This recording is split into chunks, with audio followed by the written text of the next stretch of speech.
Hi everyone, welcome to my Shoreline studio. I'm Sybil Muschik. Behind the camera is Joshua Blanc. Well, today is going to be very special because we're going to our great place that overlooks the Fraser River. We're going to try and get those sandbars. The river is really low and all the sandbars are appearing. They're very fascinating, and I'm going to try and capture it in a plein air painting. So we'll see what transpires. I'm at the Fraser River and we're on our usual cliff, and I've been dying to do some painting here on site, looking at the sandbars that have emerged as a result of all the drought we've had, and they are so interesting. And I'm going to start with a little bit of sketching just to find what my composition is, and then we're going to attempt some oil paints.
I'm painting on site here on the cliffs just above the Fraser River, and I'm particularly interested in these large sandbars that are occurring because we've had quite a bit of drought and all the sand is starting to show up. I prepare my canvas just with some basic colors just to tone the background so that it's not a white canvas staring at me. My colors for the background tone are yellow, orange, and black. So cad yellow light, cad red, and ivory black. So that's our underpainting. And now I'm blocking in the center of interest because I want to establish that so that we have enough room for all the other elements.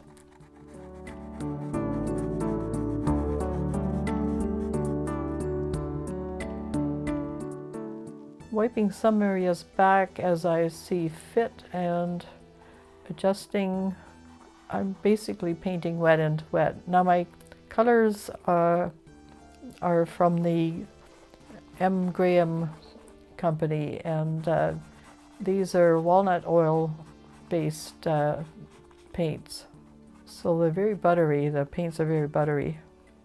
I'm also working very quickly because our light window is changing rapidly as I'm working along. My light source is from the left as you're looking at it.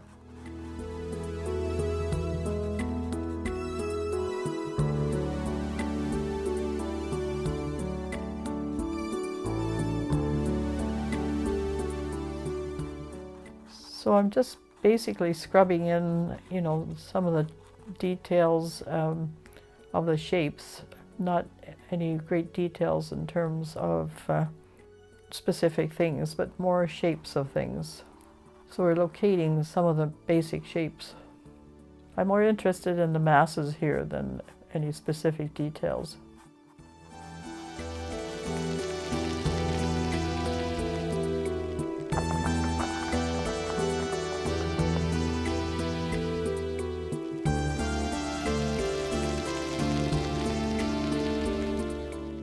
Now there are a lot of puddles on the sandbars, and those are particularly the shapes I'm interested in.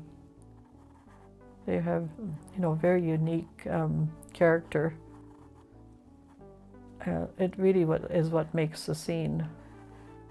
So I'm just sketching, lightly sketching with my paints some of these very unique shapes of the puddles. And I'm just adjusting because the shapes all have to, coordinate together, and we don't want to run out of space. And of course, I'm always interested in perspective.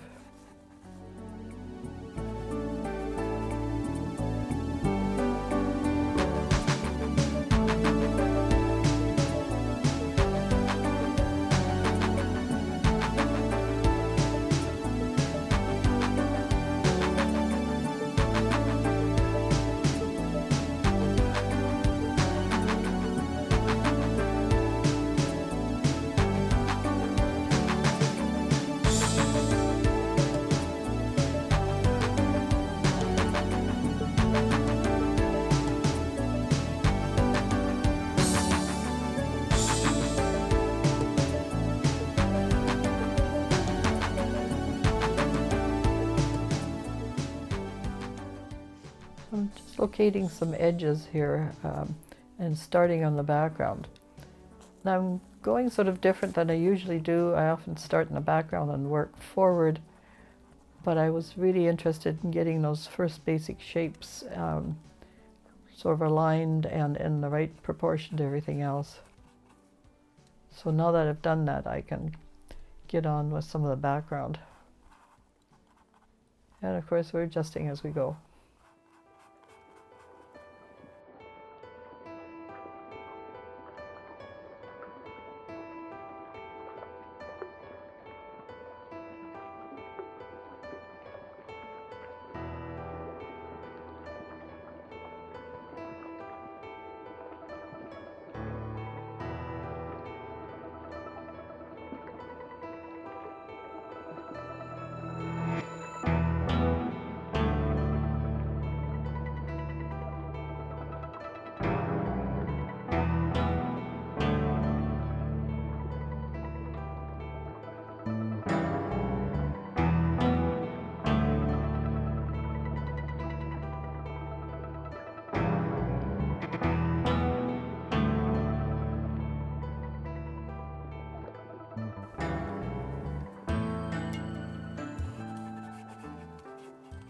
So here I'm blocking in some of the hills in the background, all the different layers.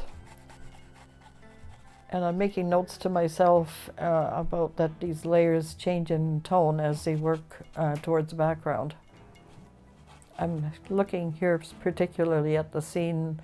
That's why I'm pausing, because I need to see where the hills are and locating them.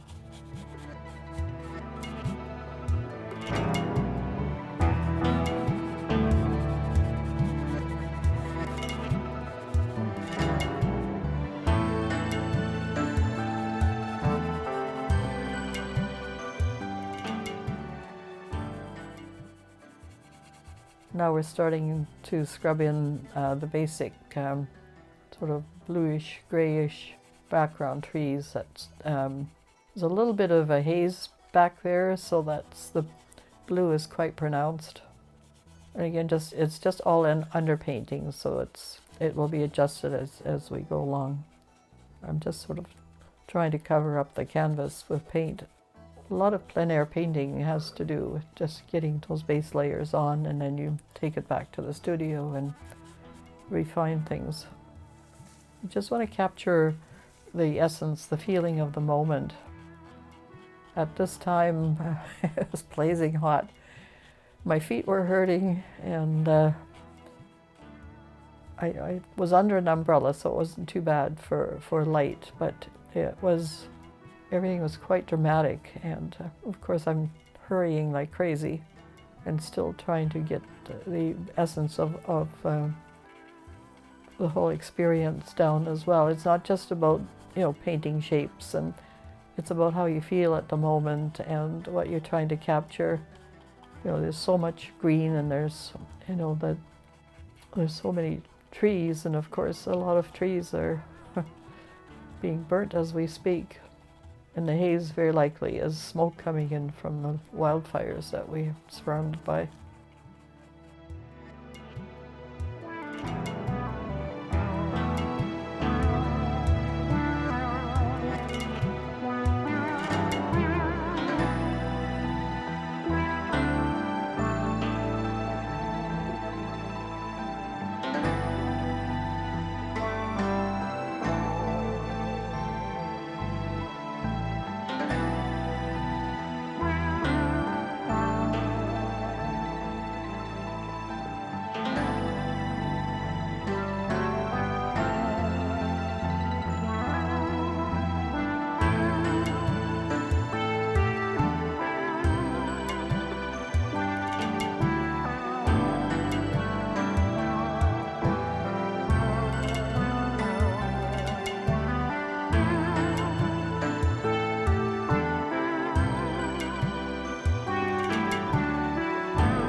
So it's time to start blocking in the water. And I'm noticing where the darks are and some of the reflections, and trying to just brush in some of the tones,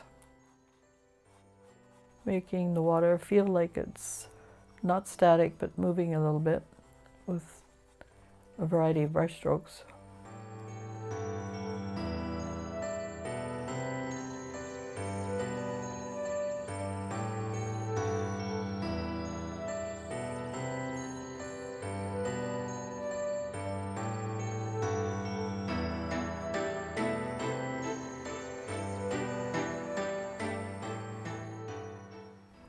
I'm worrying a little bit about how much space I have at the bottom with the water and if it's going to work. The island itself isn't really reflecting much in the foreground, so we're probably going to have to take some artistic license and adjust things as we go. So again, just blocking in some of those colors. And I try as much as possible to work with the colors that I've used already. So it's the same blues as are in the background at the top.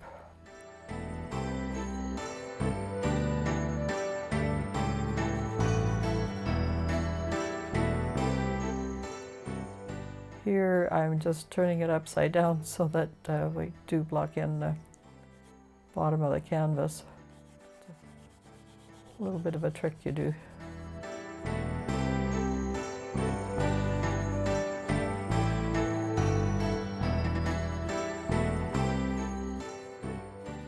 I'm not too concerned about what the water looks like. We're just blocking in here to cover that shape. We'll adjust again as we go. So once we got the big water shapes in, then we can go to the little ones. And I probably will adjust the island. We're getting a really large slant there, so even though the easel is slanted, so you're going to see it as a slant, but it's actually a little bit more than I like.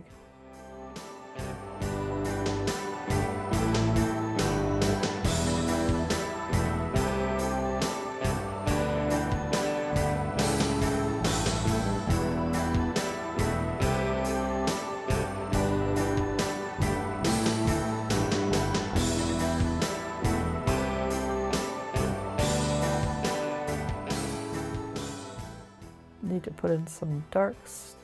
It was very dramatically dark too, because those trees on the far left are very dark at the base, and so that's reflecting in the water.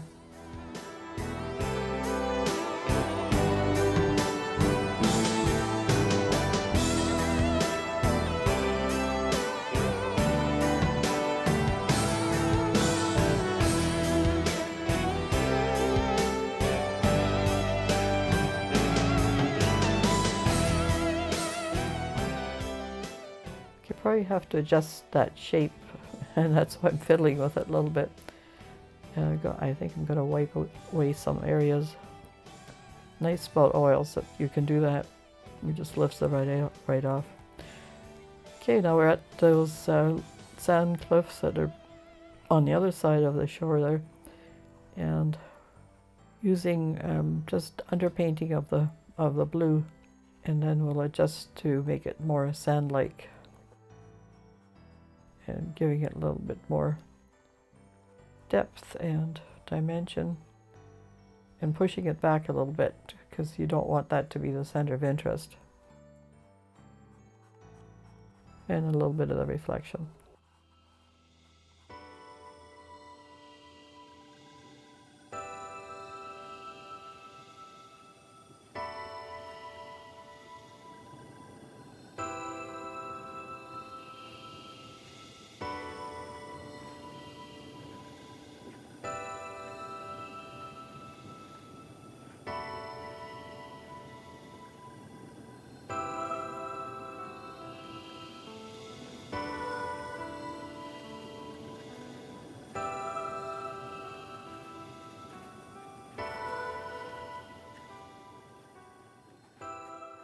Okay, now it's time to put in some of the lighter greens, just to bring some of those trees forward.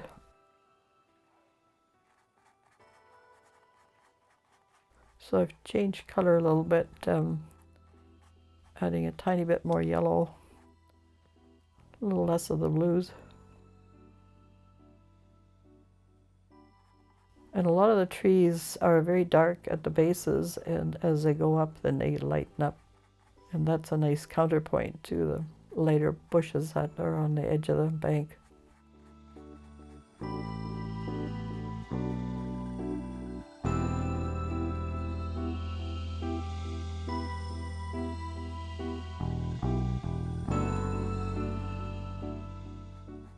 I'm leaving some of the background showing just to give a line of demarcation there, so you see it as a particular clump of trees there, so creating a little bit more distinction.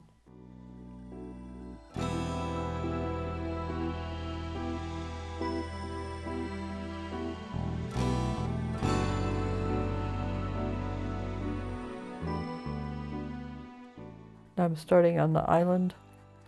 Those trees will be the most distinct and have the most detail. That's pretty well a center of interest. It's a pretty good device for perspective here, because the trees, as they're going up in space, are much smaller than the ones that are in the foreground.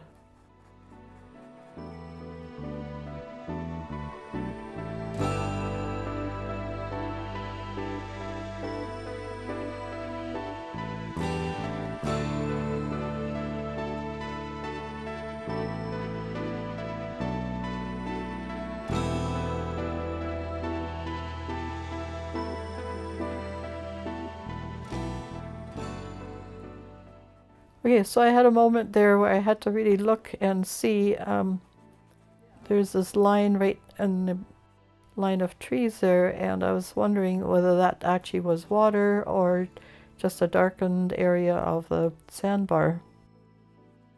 So I had to make a decision whether was that going to be water or was it going to continue as sandbar. So as water, maybe it would have interfered too much with what I was trying to say, so I decided that was going to be sandbar eventually. But it was an interesting moment.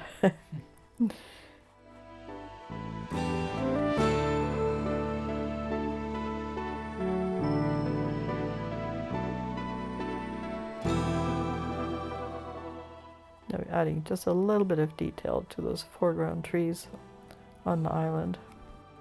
A lot of that back part isn't getting a lot of light, so that's why it's considerably darker.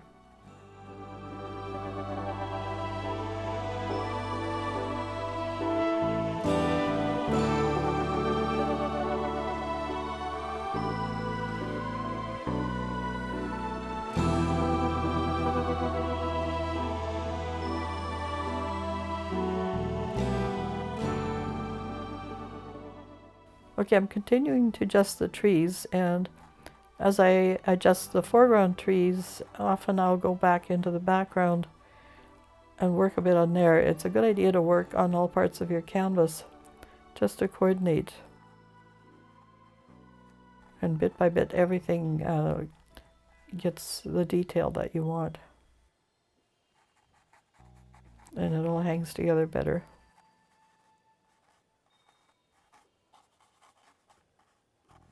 You see I'm starting to pick out different levels of trees, like as the ridges are ridges and hills. So there's subtle color changes in the greens.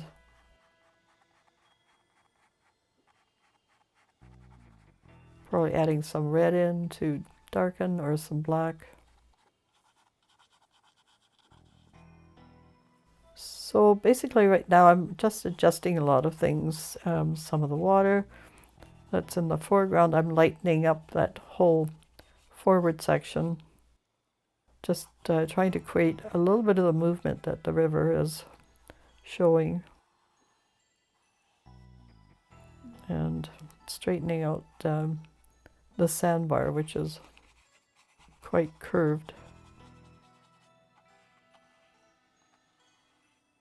And there's a line of darkness where it hits the water and it's a bit wet.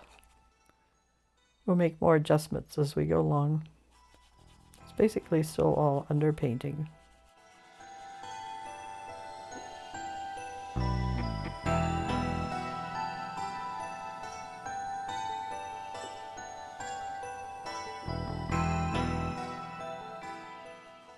Touching up tree areas, lightening and darkening as need be, just to show some distinction between the different levels. We'll do more of that as we go along. It creates a feeling of a forest. Well, we're finally at the puddles. So I have to darken them quite a bit, leave some light areas as the light hits that area. Work with some reflections, adjust the shapes.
So we're at the sandbar, and I'm going to make some fairly dramatic shape changes here. So I want to show off the puddles a bit more, and the best way to do it is to bring in more sand. So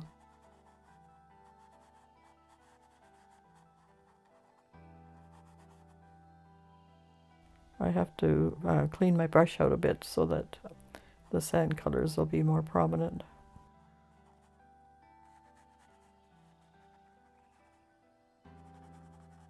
And I finally decided that that wasn't water, and we're making it sandbar.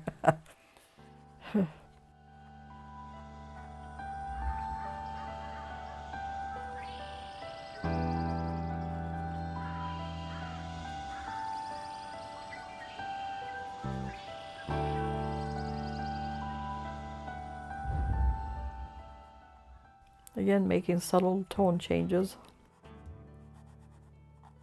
so it's crisper at the foreground and fades out a little bit in the back. I'm varying my brush marks quite a bit, holding my brush every which way I need to get the effect I want. So I'll be adjusting the colors in the sandbar quite dramatically. We're just over painting that base layer now, and still letting it shine through here and there.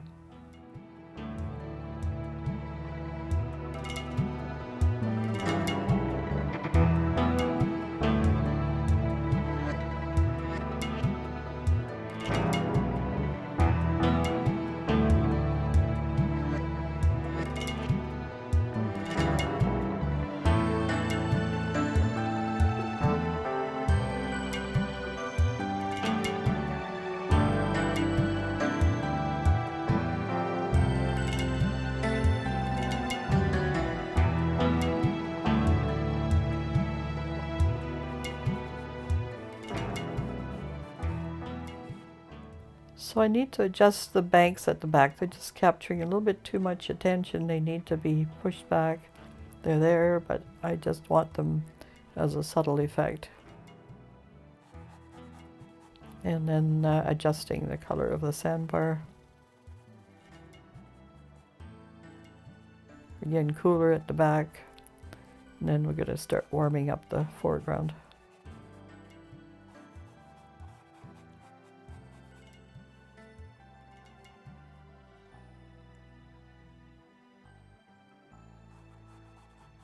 Okay, finally we're blocking in a few trees that are in front of the water.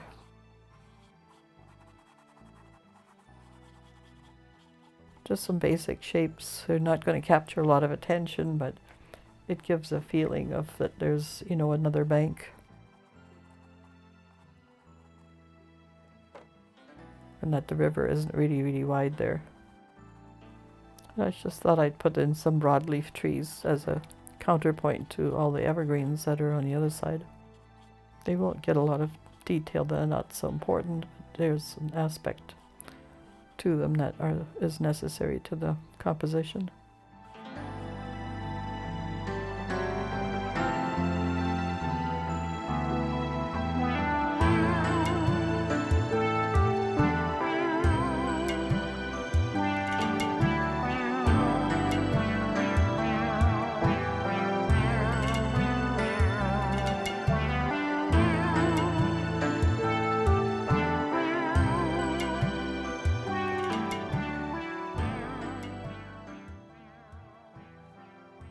Okay, so I'm not so happy with the tree shape, so because it's forward, we need a few distinct brush marks to indicate, you know, limbs and trunk and so forth, without going into any great detail. So I'm just using my liner brush and picking up a little bit more black. I will be painting around a lot of that. Putting some sky hills in and things like that. I just want to sort of create shape for the bushes and the little trees. And because it's wet, it's not really giving me the nice edges I'd like, but eventually it works.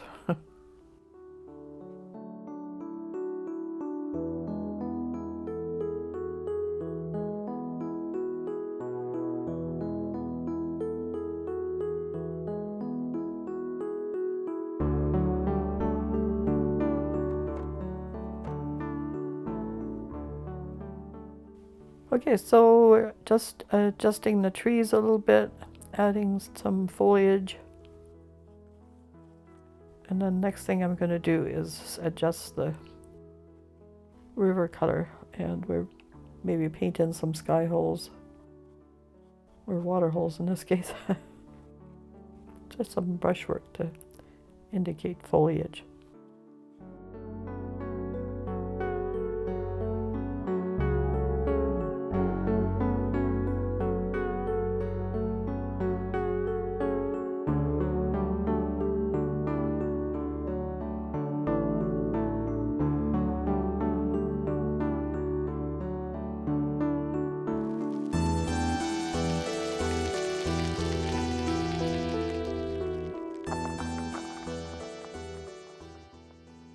And there we go. Here we go with brightening the river considerably, and then painting in some sky holes. Just gives the trees a little bit more air.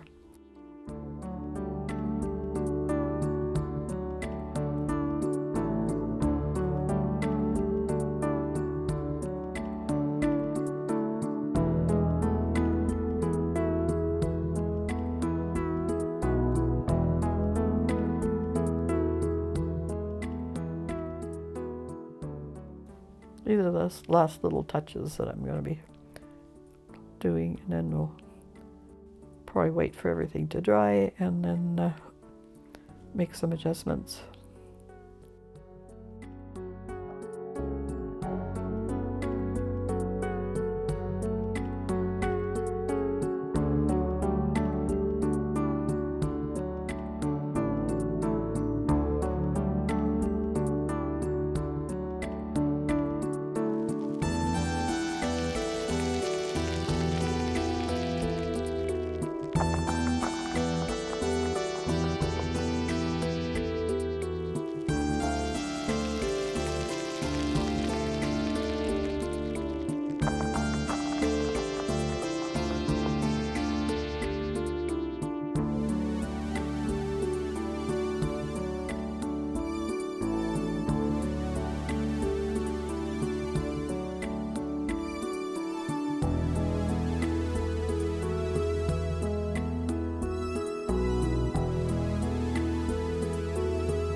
Right, I'm adding those darks because some areas are in shadow, making some final adjustments.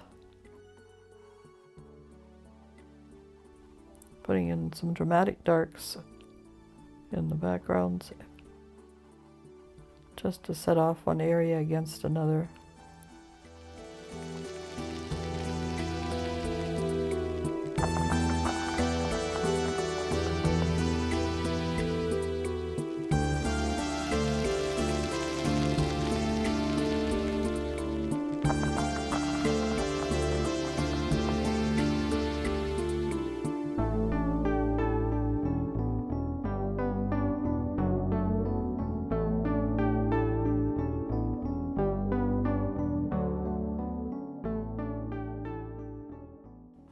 Okay, just a few little moments here, taking something down.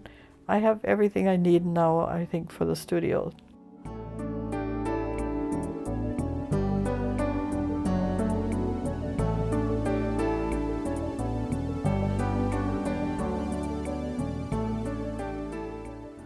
Well, this is what happened on site at the Fraser River overlooking the sandbars. This took me just over an hour. It was extremely hot, but we managed it, and it was a beautiful day. I just love all the things that happened to the river, and all our little puddles and things that were left over on the sandbars. And even better, this painting sold. Usually I don't sell studies, and I usually take them back to the studio and I try and finish them. But right from the start, I really didn't want to touch it. It would lose the freshness and spontaneity and just the feeling that I had that day, which was really quite phenomenal. So it's off it goes. And again, thanks so much for watching this episode, and many more to come. We will be doing extra trips this summer just to show you some of the beautiful areas in our Caribou Chilcotin. So take care of yourselves, take care of your families, be kind to one another. Bye for now.